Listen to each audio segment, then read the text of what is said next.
Nos ajude aqui a avançar na leitura e que, mais do que avançar na leitura, né, que ele toque aqui o nosso coração para falar com a gente aquilo que ele deseja falar por meio dessa leitura, porque hoje a leitura fala muito mais sobre a imensidão do amor de Deus por nós, a profundidade do amor dele por nós. E o autor ele escreve de uma forma muito bonita, mas ainda assim palavras são pouco para nos fazer alcançar o sentimento do que tem aqui por meio, por trás, né, dessas palavras, e não só dessas palavras, mas do ato que é contado aqui. E aí fala aqui o capítulo 13, na página 171, Senhor do seu passado. E aí cita um versículo de Efésios 3, 17 a 19, que fala assim: e assim, habite Cristo no vosso coração, pela fé, estando vós arraigados e alicerçados em amor, a fim de poderdes compreender com todos os santos qual é a largura, e o comprimento, e a altura, e a profundidade, e conhecer o amor de Cristo, que excede todo o entendimento, para que sejais tomados de toda a plenitude de Deus. Ó Cristo, habita no nosso coração pela fé, que o Senhor possa habitar no nosso coração, para que nós estejamos arraigadas e alicerçadas em amor, para nós podermos compreender verdadeiramente com todos qual é a largura, qual é o comprimento, qual é a altura, qual é a profundidade do amor de Cristo por cada uma de nós. Gente, eu estou orando o versículo, conhecendo esse amor que excede todo o entendimento, Senhor, para que nós sejamos tomadas de toda a plenitude de Deus. Senhor, é de toda a plenitude de Deus. Sabemos que a plenitude de Deus, ela habita quando nós nos reunimos, porque cada uma faz parte da multiforme sabedoria de Deus. Senhor, vem se revelar a nós, vem revelar o teu grande amor por cada uma de nós, cada dama preciosa que escutar essa leitura. Então, ele começa assim: gostaria de aproveitar essa oportunidade para apresentar um aspecto do Senhor que nunca ouvimos anunciado nos púlpitos das igrejas. Embora muitos dos pregadores de Deus louvem o amor maravilhoso dele, poucos tentam descrevê-lo. Como seria possível descrever o que desafia a razão? Aqui podemos comparar o amor de Deus? É preciso compreender que quando se trata de paixão, ele é incomparável. Não há ninguém em todo o planeta cuja intensidade possa comparar-se com a magnitude de Deus. Sua paixão é tão avassaladora que a novela mais comovente ou a canção mais tocante não a retrata corretamente. Deus tem mais ritmo do que a poesia, é mais ardente do que as canções de amor. Seu amor é mais azul que o mar, mais luminoso do que o sol e mais forte do que o vento que sopra entre as árvores.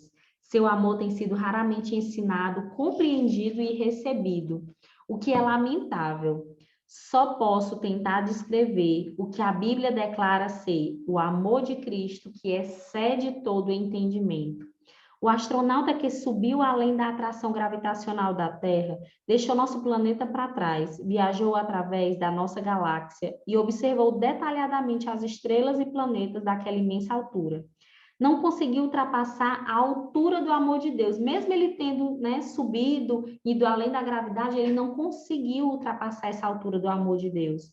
O arqueólogo que cavou o solo escuro até as profundezas, penetrando nas camadas que ficam abaixo da superfície da Terra, até um ponto em que sentiu o calor do seu centro, não desceu a uma profundidade tão grande que o amor de Deus não pudesse alcançar. De norte a sul, de leste a oeste, a amplitude do amor de Deus desafia todo e qualquer método de medição. É isso que a Bíblia declara estar além do nosso conhecimento. Essa frase implica que não podemos conhecer totalmente o amor de Deus.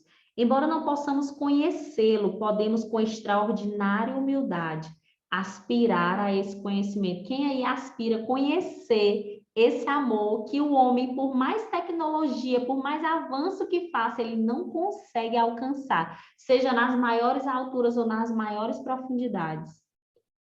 Ó Senhor, nós aspiramos humildemente conhecer o teu amor. Podemos esforçar-nos para percebê-lo, para vê-lo.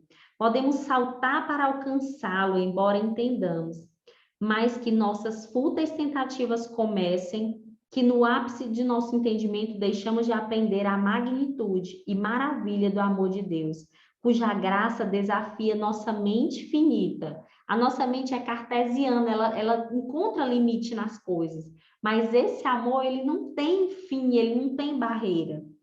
Tudo o que eu posso dizer é que quando o próprio Deus se prepara para descrever a crucificação no primeiro capítulo do livro de Atos, ele a descreve como a sua paixão. Quando penso na cruz, penso na agonia, na vergonha, no suplício sofrido pelo seu corpo, nos sofrimentos em seu rosto, o arranhar da barba, o pregar da sua pele jovem no rude madeiro. Quando penso na cruz, vejo o quadro mais grotesco de um assassino já pintado na face do tempo. De um assassinato já pintado na face do tempo. Foi o assassinato mais grotesco, né, para o autor.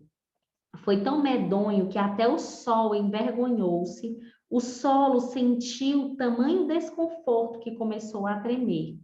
A cruz, o lugar da agonia, o lugar em que o amor foi julgado e condenado à morte. Boa noite, Juliana, seja bem-vinda. O lugar onde o grande amante teve de provar quanto ele amou o mundo. Depois de ter ressuscitado dos mortos, Jesus olhou para trás, para uma noite de horror, e não se sentiu arrependido, nem hostilidade, ira ou vingança. Referiu-se ao acontecimento como a sua paixão. Ele se entregou, sofreu tudo isso e ele ainda considerou a sua paixão. De repente, reconheço que ele é mais apaixonado do que qualquer pessoa que poderemos encontrar. Pois, se pôde olhar para o seu próprio sofrimento e chamá-lo paixão, devo então reconhecer que Deus me ama de um modo que ultrapassa tudo o que podemos chamar de amor. Para aí, 30 segundinhos e repete para você mesmo, repete no teu íntimo. Deus me ama de um modo que ultrapassa tudo o que eu posso chamar de amor. Respira fundo, Deus me ama de um modo que ultrapassa tudo o que eu posso um dia conhecer e ainda chamar de amor. Pois quem, senão Deus, pode decidir escrever-nos uma carta de amor com a sua própria carne, usar sua mão como papel, dar o seu sangue para servir de tinta e declarar sua paixão no mais vibrante tom de vermelho? Que grande amante ele é! Vou aproveitar essa oportunidade para descrevê-lo mediante a vida do profeta Oséias. Ele disse uma palavra a esse jovem profeta. Quero extrair os detalhes dessa poderosa história bíblica e dramatizá-los para que você possa entender melhor o impacto do texto original. A razão de Deus dirigir a vida de Oséias é retratar dramaticamente a magnitude do seu grande amor.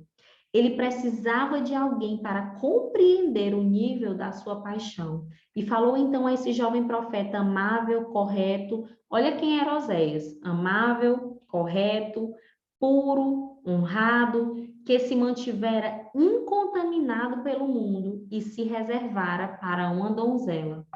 Um homem com todas essas características maravilhosas. É ou não é o homem que toda mulher quer do seu lado?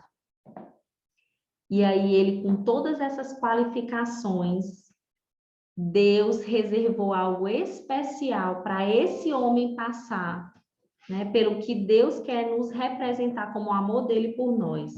E aí ele diz, esse jovem, que sem dúvida ele fantasiara com visões de uma grandeza, com visões de grandeza, alguma moça apropriada para casar-se com ele. Então, ele imaginava a melhor das donzelas para casar com ele, porque ele era nível top dos top no comportamento, né, no viver humano. Deve ter ficado surpreso ao receber de Deus as instruções para a escolha da sua noiva, de uma noiva. Ele não o enviou para as princesas que haviam sido treinadas e preparadas para alguém da sua posição. Em vez disso, Deus disse ao jovem profeta que fosse ao pior bairro da cidade. Pensa aí no pior bairro da sua cidade.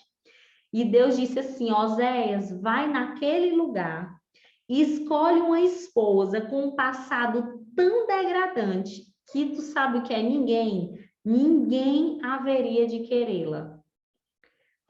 Um homem com todas essas qualificações, Deus chegar para ele, dar uma visão, né, e dizer assim, vai no pior lugar, na pior sarjeta que tu puder achar, a pior mulher que tu vê lá, aquela desprezada, a mais desprezada de todos, a que ninguém vai querer, pois essa vai ser a tua mulher. Pensa aí.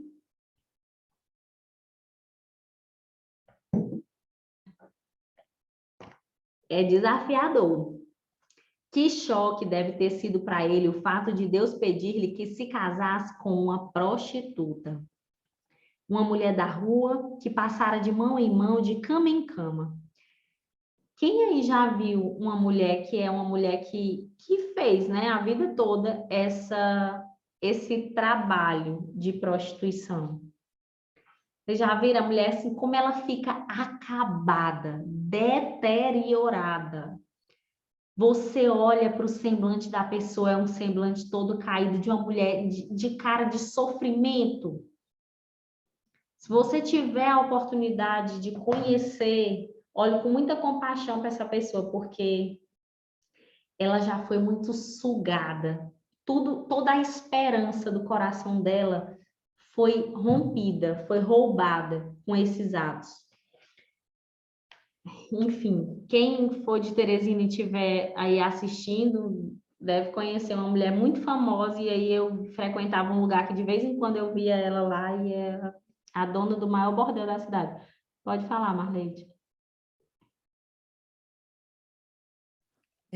Eu acho que essas pessoas, elas retratam o que está por dentro delas, exteriormente, porque assim, eu não conheço nenhuma, mas pelo que eu ouço falar, elas fazem aquilo por necessidade. Ninguém faz porque quer, ninguém vai fazer uma coisa dessa porque quer. Então, elas estão tão arrasadas internamente que a gente vê no rosto, no semblante, a gente não vê um pingo de alegria nos olhos de uma pessoa assim, né? Só sofrimento mesmo. Principalmente quando Era isso. é avançada a idade. Porque quando ela é muito jovem, que ela está começando naquela vida, ainda tem muitas alegrias. Por quê? Porque vem, ó, o dinheiro. Aí ela faz a viagem que ela quer, ela viaja. Olha, quando eu cheguei em Brasília, tinha uma menina que era da mesma área que eu, da área de moda, né? Aí, como ela estava fazendo muito sucesso e era muito falada na cidade como alguém que tinha prosperado, eu olhava o Instagram dela em Maldivas e não sei o que. Eu disse, meu Deus, essa menina tá ganhando muito dinheiro. O que que ela tá fazendo, né? Quando eu chegar em Brasília, eu vou marcar com ela. E por coincidência, ela fazia um trabalho de modelo para uma loja que eu fui um dia, que era perto da minha casa, e eu encontrei com ela. E como ela era na minha cidade, eu comecei a conversar com ela, me apresentei, já tinha feito um trabalho com ela há muito tempo atrás, enfim. E aí comecei a conversar e marquei um dia um café. Aí fomos conversar. Aí eu perguntei para ela, mulher, eu vi que você prosperou, que você é da minha área, fiquei muito interessada em saber, né, a tua história, como foi que você cresceu e não sei o quê. Aí o que ela me falou foi assim, ué, eu dou meus pulos. Quando ela disse, aí eu olhei assim, eu já fui muito inocente na minha vida, já fiz muita pergunta assim, boba. Mas quando ela falou isso para mim, sim, em Brasília, ela anda de helicóptero. Ela compra nas melhores boutiques, os amigos dela têm avião. Uma pessoa que saiu do nada, de uma família simples. Ela foi Miss, só anda de toda. A última viagem dela, poucos dias, quando eu conversei com ela, tinha sido Nova York. E ela disse que comprou de repente. Entende? Então, assim, ela não tem uma profissão mesmo de carteira nem nada, trabalha como modelo. O que é que eu entendo? Então, assim, quando ela falou, eu dou os meus pulos, e ela não quis, né, contar o segredo do negócio, para mim ficou nas entrelinhas. Então, assim, é uma pessoa que não acredita em relacionamento. Então, assim, é uma pobre de espírito. Então, que Deus alcance o coração dela, né, para ela um dia entender isso aqui que nós estamos alcançando com esse livro. Então, às vezes a gente olha para tanta coisa de aparência e acha, essa pessoa tá, né, no céu. O que passa dentro dela quando ela bota a cabeça no travesseiro. Olha, nesse dia, quando eu cheguei em casa, depois desse encontro, eu abracei meu marido de uma forma e eu disse assim, amor, a gente já é tão rico, a gente já é tão próspero, a gente tem tudo, tudo, porque a vida que eu tenho com você, por mais que seja simples, eu não trocaria por viagem nenhuma. Eu não trocaria por andar de avião, eu não trocaria por nada, nada disso. Eu acredito que nós podemos ter as duas coisas. Se eu e ele, a gente realmente se empenhar em fazer tudo que Deus nos chama para fazer, a gente pode alcançar tudo que Deus permitir, tudo que a nossa ação aqui for capaz de executar e fazer. A gente pode ter o avião particular também, mas nunca deixar os principais valores, a riqueza do que nós já temos, por nada disso. Porque isso é muito vazio. Tu imagina você ir para a viagem dos teus sonhos, mas você ir com alguém que você não ama e por dinheiro. Gente, olha a Cris, dona de agência de viagem. Gente, você está realizando um sonho, mas é como se aquilo não preenchesse no teu coração, porque é só uma alegria vazia, não tem sentido, não tem propósito. E eu falo para o meu marido, o lugar mais precioso que tem é eu estar nos braços dele. Porque não importa se eu estou em casa, na nossa cama, ou se eu estou em qualquer outro lugar do mundo. Esse é o lugar mais precioso para mim. Então, assim, é valorizar, ser fiel no pouco, e sob o muito nós seremos colocados. Mas se eu não valorizar, eu estar com ele na nossa própria cama, eu vou valorizar onde? Não é? Então, enfim, fechando parênteses e voltando para cá. Que choque deve ter sido para ele, para Osés, o fato de Deus pedir-lhe que se casasse com uma prostituta, uma mulher da rua que passara de mão em mão, de cama em cama, fora manuseada como uma fruta numa quitanda. Gente, isso aqui é muito forte. Tinha cicatrizes e marcas. Muitos homens haviam passado horas acariciando-a e se entretendo com ela. Foram objeto da lascívia deles. Era uma mulher da noite, uma prostituta. Todavia, Deus a escolhera para ser mulher do profeta. Não era mais qualquer mulher, a mulher do profeta. À primeira vista, pensaríamos que a história era um exemplo da completa e total obediência, como se fosse uma questão de obedecer a Deus, mesmo quando sentimos vontade de desobedecer. Mas esse não é o ponto alto da história. Teria sido bastante surpreendente ver que esse profeta era tão submisso que obedecia a Deus, mesmo quando a palavra de Deus fizesse cair vergonha e crítica sobre ele. A verdadeira questão, aquela que parece difícil de explicar, é que Oséias, depois de ver a mulher, passou a amá-la.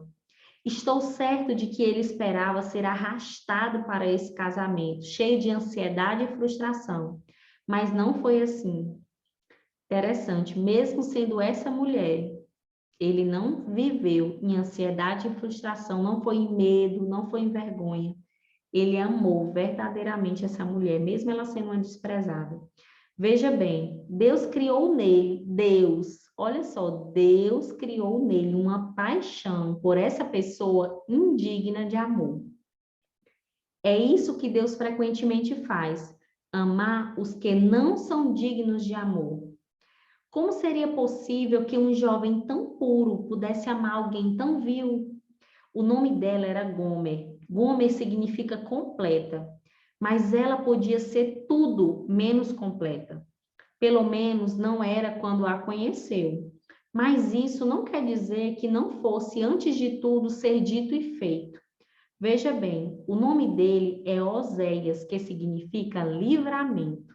Quando o livramento entra em ação, você sempre acaba completo. Quando Oséias viu Gomer, ele a amou. A quem poderia contar que estava amando uma prostituta? Quem acreditaria? Que ridículo! Todos sabem que homem algum se apaixona por uma prostituta. Ela seria alguém com quem brincar como um gatinho brinca com a lã, tocado, usado e depois deixada de lado. Mas não foi assim quando ele a viu. Amou-a absolutamente. Livramento. A viu completa. Viu o potencial dela e o seu futuro. Olha só, é assim que Deus olha para nós. Eu quero que toda vez que descreva aqui alguma parte sobre Oséias olhando para essa mulher, é a tipificação do que Deus faz conosco. Livramento, né? Oséias a viu completa. Viu o potencial dela e o seu futuro, assumiu a tarefa de desligá-la do passado, a fim de que pudesse ser completa no futuro. Ou seja, ele só estava olhando para o potencial, não era para o que os olhos físicos e humanos dele viam, mas ele olhava com os olhos da fé, com o olho do potencial, que é o olhar de Deus para nós. Essa é a tarefa que todas as almas feridas deveriam assumir. É a tarefa de ultrapassar as tragédias da vida e mover-se para o potencial do porvir. Feche os olhos por um momento e imagine Oséias parado numa rua, observando Gomer na outra. Ali estava a sua noiva, exibindo-se como um vendedor apregoando as suas mercadorias. Ela se encontra na seção de descontos da degradação. Fica ali de pé, como uma peça de carne com etiqueta de preço em cada parte do corpo. Todos se sentiam atraídos por ela, porém, quando Oséias a fitou, seu coração vibrou apaixonado. Canções explodiram em seu espírito.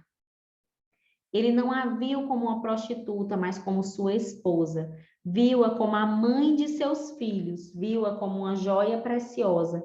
Caiu de amores por ela. Parecia um par estranho. Não estavam sob o mesmo jugo. Não era possível compará-los. Não frequentaram a mesma universidade. Mas se há uma coisa que todos sabem, é que às vezes o amor não é racional. Ele pode ser até ridículo para os que a observavam de fora. A Bíblia diz, porém, que o caso de amor de Oséias não passa de uma ilustração de como Deus se sentiu quando amou o seu povo. Pensar que amaria pessoas como nós. Você já fez algo tão horrendo que perdeu o respeito por si mesmo? Já varreu para baixo do tapete um lixo tão hediondo que nem mesmo seus amigos mais íntimos souberam que você fez ou disse? Muitos de vocês possuem segredos tão perturbadores que mancham a sua vida como o café derramado. Todos que se envolvem com você sentem um gosto amargo. Não é intencional, é a triste consequência de tantos segredos enterrados profundamente e nunca resolvidos. Você já teve uma mancha de culpa que o tempo não apaga? Coisas em seu passado que parecem sangrar por meio de cada sucesso e realização? Seria possível que, apesar da sua devassidão, Deus ainda pudesse amá-la? Eu talvez esteja sendo um tanto pessoal. Quem sabe é melhor continuar com a história de Oséias. Espero apenas que em algum momento, entremeado nas linhas, você possa extrair uma fração de sabedoria. Ouça cuidadosamente. Se essa história tivesse ocorrido hoje, ela apareceria em todos os tabloides. Seria motivo de brincadeira de todo comediante que precisasse de material para o seu número cômico. Como seria ridículo esse nobre, esse pregador em ascensão, esse evangelista mundialmente renomado enamorar-se de uma mulher qualquer? Realmente, pensa em uma vergonha, ia ser no mundo gospel e aparecer inteiro, né? Fulano de tal casou com a prostituta. Eita, ia ser assunto para tempo aí. Por mais ridículo que pareça, foi o que ocorreu. Ele amava uma dama da noite. Você pode imaginar as zombarias que outros profetas, quando ele se aproximou deles, dos outros profetas, quando ele se aproximou deles? Como esse grande pregador poderia ser respeitado levando tal mulher pelo braço? Imagina, que vergonha. Imagine as velhas senhoras tomando chá e discutindo como era decepcionante ver aquele jovem marcado para a grandeza arruinar a sua carreira. Embora ouvisse os comentários e sentisse o calor do desprezo deles, Oséias não conseguia mudar. Ele a amava. O amor embota os sentidos para a razão e não toma consciência da opinião pública. Por mais ridículo que lhe pareça, Oséias casou-se com Gomer. Um matrimônio santo de fato. O que havia de santo nessa união? Como esperaria ele ter um matrimônio santo com alguém tão impuro? Todavia, fez dela sua esposa, deu-lhe o seu nome, os seus bens materiais, o benefício da sua herança, cobriu os ombros machucados dela com o manto da integridade, lavou o perfume almiscarado da luxúria de outros homens da sua pele sensível, tornou-a alguém. O que pode apagar o abuso? Você pergunta. O que fará com que o objeto manchado fique limpo? O amor dele fez isso. Ele tirou-a das ruas e a levou para a sua casa. Olha que recepção, olha que cuidado, gente. Ele cuidou do cheiro, ele cuidou materialmente, ele cuidou emocionalmente, ele fez tudo por ela. Ele a colocou num outro espaço, ou seja, ele tirou ela daquele ambiente sujo, né, nebuloso, cheio de lascívia e levou ela para dentro da casa dele.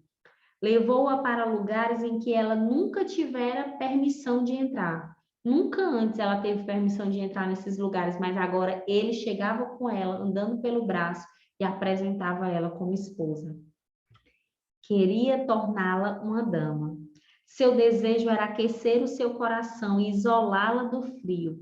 Beijou o sofrimento das coisas vergonhosas que fizera e não as contou a ninguém. Envolveu-a em seus braços e apertou-a durante a noite, até que o tremor desaparecesse e ela se aninhasse contra ele, como se fosse ficar ali para sempre. Mas não ficou. Quando saímos do passado sórdido e ambientes prejudiciais, tendemos a recuar quando nos oferecem a bondade desconhecida do amor e da tranquilidade. É surpreendente que, ao perceber que nossa vida é má, nos inclinamos a sentir-nos desconfortáveis com a adoração daquilo que parece bom. Penso que é porque discordamos por natureza dos que nos admiram. Essa é a triste consequência da baixa autoestima. Olha só. Temos a tendência de nos apegar ao que é negativo e opor-nos ao que nos julgam positivamente. Olha só o que as emoções, né, distorcidas, disfuncionais, as fraturas emocionais ao longo de toda uma jornada faz com que você tenha uma visão tão deturpada sobre você que quando o outro quer te enxergar de uma forma diferente do que você se vê, a pessoa não consegue, ela cria uma estratégia de derrubar a visão que o outro está tendo sobre ela, porque ela não consegue se enxergar da forma que o outro está vendo. Gomer começou, olha só, Gomer começou a afastar-se de Oséias. Pensa numa autossabotagem, mas é numa autossabotagem mesmo forte, por isso que é importante a gente entender sobre isso. Não se percebia isso inicialmente, mas aos poucos ela foi se distanciando.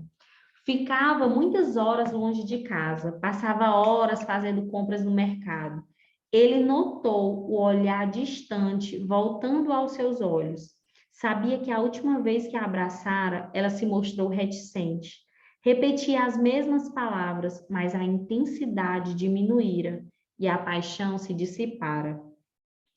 Ele se viu sentindo o leve perfume de outros homens nela, mas não ousou crer que pudesse ter investido tanto e ser assim desrespeitado. Homem algum quer pensar que o seu amor deixou de ser suficiente para prender a mulher. Que golpe para a sua autoconfiança e para a sua autoestima. Pensa aí num homem que ficou devastado, né? Todavia, não se podia mais negar. Pouco a pouco, ela passou a ficar distraída e a não se sentir à vontade num lugar confortável. Olha quanta crença de não merecimento essa pessoa tem. Ela não se acreditava ser merecedora do nível do homem que Oséias era e do tratamento que ele estava dando, porque ela não sabia ser assim, ela não sabia viver essa vida.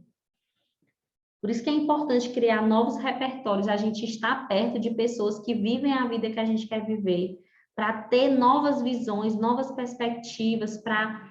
É aquela questão, a gente só consegue viver aquilo que a gente já tem como repertório de imagem, de percepção, de comportamento, senão a gente não tem como agir daquele jeito, porque nunca foi ensinado, a não ser que Deus pegue e dê o download aqui, você, por intuição, Deus colocar para você. Mas a gente pode viver isso intencionalmente, essa é a questão. Todavia, não se podia mais negar. Pouco a pouco, ela passou a ficar distraída e a não se sentir à vontade num lugar confortável. Como quase sempre acontece com as pessoas que saíram de um ambiente pecaminoso, se não tiverem cuidado, se inclinarão a achar a grande bênção da vida um tanto estranha para o seu gosto.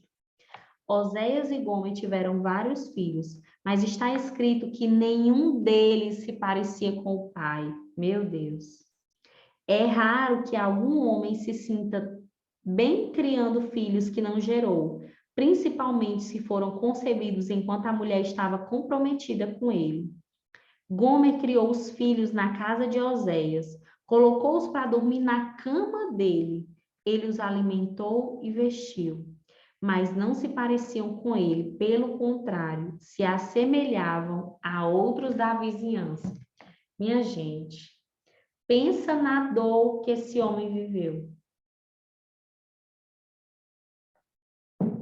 Ele investiu o melhor que ele tinha. E era só desprezo à recompensa. Todavia, continuou sendo bom para as crianças. Ele não olhou para as circunstâncias, ele não desviou o olhar dele do foco principal. Ele continuou amando e servindo com o melhor. O que Deus está tentando dizer-nos a respeito de si mesmo? Não estaria afirmando que muitas das coisas que concebemos não nasceram dele? E que, mesmo assim, ele protege e cuida das coisas que não nasceram da sua vontade e divino propósito? É admirável que Deus seja tão bom. Ele cuida até dos filhos que trazemos para casa e não foram gerados por eles. Gente, Deus é bom. Bora dizer aí, Deus é bom. Deus é bom, Deus é bom. Pense nas muitas aventuras, pense aí, vai lembrando da sua vida, de tantas aventuras do que você viveu, que você não consultou a Deus.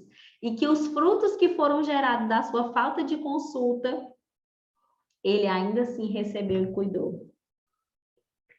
Pense nas muitas aventuras em que embarcamos sem ter orado primeiro. São os filhos que tivemos nascidos da nossa carne. Poderiam ser os empregos que aceitamos sem pedir o conselho divino, os lugares para os quais nos mudamos porque alguém nos levou a isso. Podemos até incluir as decisões que tomamos e que não nasceram do propósito de Deus. Deus nos ama tanto que cuida até dos nossos erros. Foi com essa mesma bondade que Oséias criou os filhos ilegítimos de Gomer. Oséias voltou certo dia para casa esperando encontrar Gomer, mas ela não estava lá. Suas roupas continuavam no armário e seus pertences na cômoda. Tudo no lugar, mas a mulher foi embora. Ela deixou o ninho confortável do amor para o qual fora chamada e retornou ao abismo do qual se levantara. É uma vítima do passado. Enlaçada como um animal enjaulado, está presa como uma criatura que não conseguiu resistir à isca, acorrentada ao ontem como um animal maltratado, preso no fundo de um terraço, embora tente avançar, volta inevitavelmente à crise original. Oséias corre para procurar Gomer e levá-la para casa. Como é estranho que esse profeta, que já se arriscou a ver sua reputação completamente aniquilada, vá afundar ainda mais. É estranho vê-lo de lanterna na mão, correr pela noite a fim de buscar sua mulher nas ruas. Gente, É vergonhoso demais. Só quem já passou por uma situação até parecida, ou já ouviu falar de alguém perto, sabe o que é essa vergonha aqui. É muito frustrante você... Não, olha, eu vou te falar isso aqui porque quando eu era criança, eu vivi isso, minha mãe fazia isso. Minha mãe ia buscar meu pai e saía procurando, ela entrava no carro e ela saía procurando nos bares da região para saber onde ele estava. E quantas vezes ela chegou em um bar e ele estava sentado com outra mulher na mesa? Teve uma vez que a minha mãe foi deixar a prostituta na porta do lugar lá que ela pediu para deixar. A minha mãe foi deixar. Cara, é assim, sabe quando você vai moer um tempero e você passa naquele moedor? Eu imagino que era assim que ficava o coração de Oséias. É duro. Como irá explicar aos amigos que seu amor não bastou para mantê-la em casa? Um homem não deveria ter de perguntar a outros onde está a sua esposa. Oséias deveria saber onde estava, mas não conseguia encontrá-la. Não estava em casa, deixara-o lá. Vocês a viram? Pergunta ele.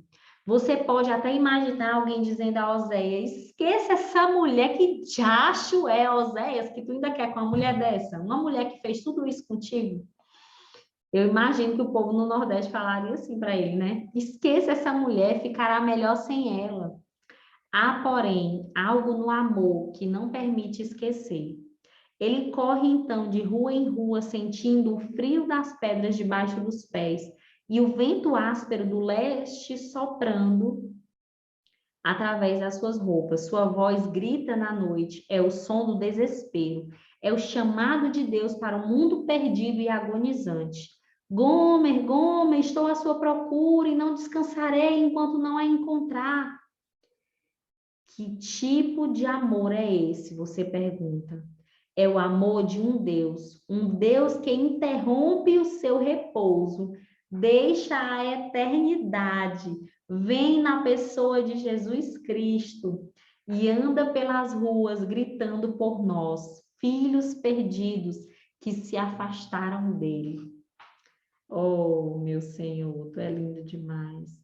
Foi por nós que ele morreu, não porque precise de nós, ele é Deus sem nós, mas nos ama apesar do nosso passado.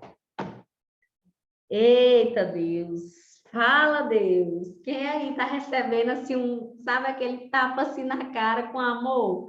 Dizer assim, quantas vezes eu fiz isso? Quantas vezes eu desprezei, Deus me deu um caminho, me deu todo o seu amor, entregou a sua vida por mim, deu o melhor que ele tinha, colocou em mim o melhor que ele tinha, os melhores talentos que ele separou para mim, as melhores características, mas como um fruto do passado, eu e você desprezamos o que ele nos entregou. A busca continua, é a busca de um Deus amoroso que fará tudo para alcançar-nos. Não é possível medir a extensão do seu amor. Ele sobe até a mais alta montanha e desce ao mais profundo vale. Quando Oséias encontrou finalmente Gomer, ela se encontrava no vale mais fundo, em deploráveis condições. Era uma simples lembrança do que poderia ter sido. Ele quase desmaiou quando a viu. Sua cabeça começou a girar. Sentiu na boca o gosto amargo da bilis. O chão parecia fugir debaixo dos seus pés. Gomer! Ele exclamou surpreso. Ela baixou a cabeça envergonhada. Os destituídos ficam às vezes constrangidos demais para serem achados. Os destituídos ficam às vezes constrangidos demais para serem achados. Eu vou avançar só um pouquinho, que falta só... Ah, não falta só 3 páginas, não, falta mais. Mas, enfim, então eu vou encerrar aqui. Mas, assim, gente, se a gente parar e reler isso daqui e olhar com a perspectiva de que eu e você somos como Gomer, que a gente era o material mais imprestável. A palavra diz que a gente só era como um tição tirado do lago de fogo. Aí Deus pegou esse material todo imprestável e ele disse assim: com esse material eu vou fazer uma edificação para mim. Ele nos tira lá do lago de fogo e nos transporta para o reino do Filho do seu amor. É muito cuidado, é muito zelo por nós. E que é que no teu passado ainda te impede hoje de viver os sonhos e as promessas de Deus para a tua vida? O que é que ainda está te amarrando nesse passado que você não se vê ainda merecedora? Que você ainda não se vê alguém digna das maravilhas que Deus tem para a sua vida?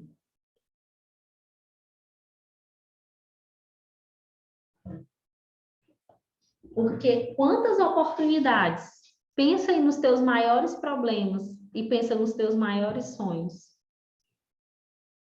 E às vezes o que está te impedindo é só um amarro que está nessa história do que você vive hoje para aquele passado lá da tua infância. E aí, essa característica não deixa você se projetar para o futuro que Deus espera de você. É forte, minha gente. Porque tudo de melhor que Deus podia entregar para mim e para você, Ele já entregou. E Ele entrega todos os dias, com cuidado. Ele cuida dos filhos até da nossa desobediência. Imagina só, que paizão é esse? Eu fico assim, ouvindo assim essa história, eu fico pensando, né?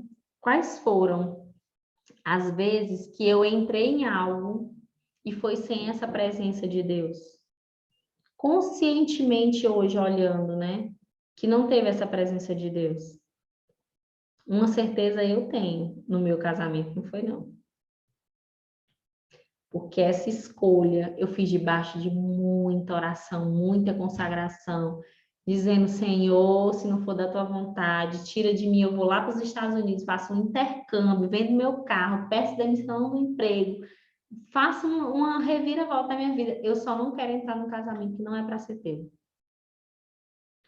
Enfim, então eu espero que você aí reflita do lado de onde você está e pense realmente o que que você tomou de decisão na sua vida que foi sem essa presença de Deus, que foi sem realmente essa condução dele, né? Que não foi em obediência.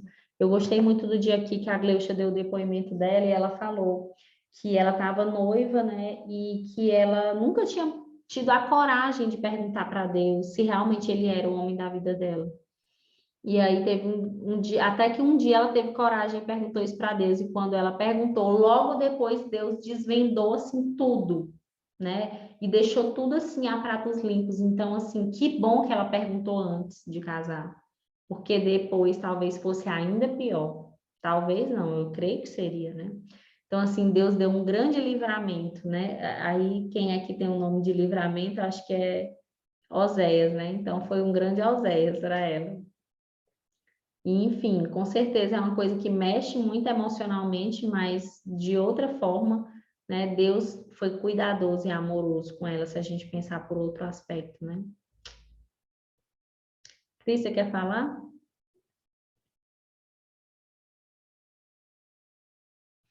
Então, gente, por hoje é só. Muito obrigada por estarem aqui, né? Amanhã a gente se encontra de novo, continua essa leitura maravilhosa. Que Deus abençoe a noite de vocês, seja uma noite realmente restauradora e que amanhã o dia seja ainda mais produtivo. E antes de dormir, faz essa pergunta para Deus e coloca diante dele, pede perdão, pede para ele cuidar desses frutos, né? Dos frutos aí das escolhas impensadas ou que ele diz que não e mesmo assim você quis entrar. Fazendo essa leitura mesmo, eu já fiquei aqui pensando aqui de um dinheiro que eu tenho, para onde é que eu vou destinar? E eu, Deus, não me deixe errar, não, por favor. E me veio aqui o pensamento, e eu já vou consagrar isso aqui diante dele para que eu tome a melhor decisão. Deixa eu só perguntar, depois que terminar essa leitura, vocês estão pensando em ler outro livro? Ainda não. Ah, então tá bom. Mas poderia ser poderia ser. Me fala aí qual é a sua sugestão. Deixa eu fechar aqui só deixar de gravar.